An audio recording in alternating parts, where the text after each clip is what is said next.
ছোটোবেলায় ভাত বেঁচে গেলে প্রায় দিনই মা এরকম করে ভাত ভেজে দিত। তো আজকে আমিও বানিয়ে ফেললাম ভাত ভাজা। তার জন্য এখানে সাদা তেল গরম করতে বসিয়ে দিলাম। আর সাদা তেলটা গরম হয়ে গেলে এর মধ্যে সর্ষে ফোড়ন আর 2টো শুকনো লঙ্কা ফোড়ন দিয়ে দিলাম। ভাতটা ভাজার জন্য এখানে ছোট ছোট করে আলু কেটে রেখেছি, আর সামান্য লঙ্কা আর পেঁয়াজ কুচিয়ে রেখেছি। এবার ফোড়নটা ভালো করে ভাজা হয়ে গেলে তার মধ্যে ছোট ছোট করে কেটে রাখা আলুটাকে দিয়ে দেবো, দিয়ে এটাকে ভালো করে ভেজে নেবো। ভাজতে ভাজতে এর মধ্যেই হলুদ আর স্বাদ মতন নুন দিয়ে দেবো,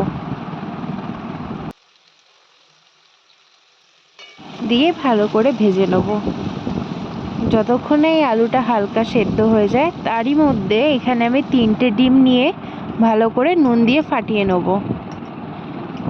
আলুটা যাতে ভালো করে সেদ্ধ হয়ে যায় আমি এখানে ঢেকে দিয়েছিলাম। ঢাকা তুলে নিয়ে এখানে পেঁয়াজ কুচি আর লঙ্কাটা দিয়ে দিলাম, দিয়ে ভালো করে একসাথে মিশিয়ে ভেজে নেব।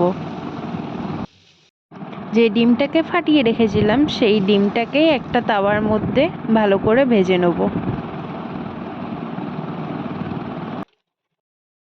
ডিমটা ভাজা হয়ে গেছে, ডিমটা সাইড করে রেখে দিয়ে এবার আলুটা চেক করে দেখলাম নরম হয়ে গেছে। এবার এর মধ্যে ভাতটাকে দিয়ে দেবো।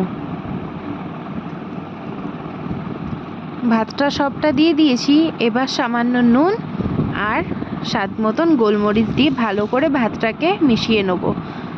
তারপর যেই ডিমটা ভেজে রেখেছিলাম ছোট ছোট করে কেটে নিয়ে একসাথে মিশিয়ে নেব। ব্যাস তৈরি হয়ে গেছে আমাদের ভাত ভাজা।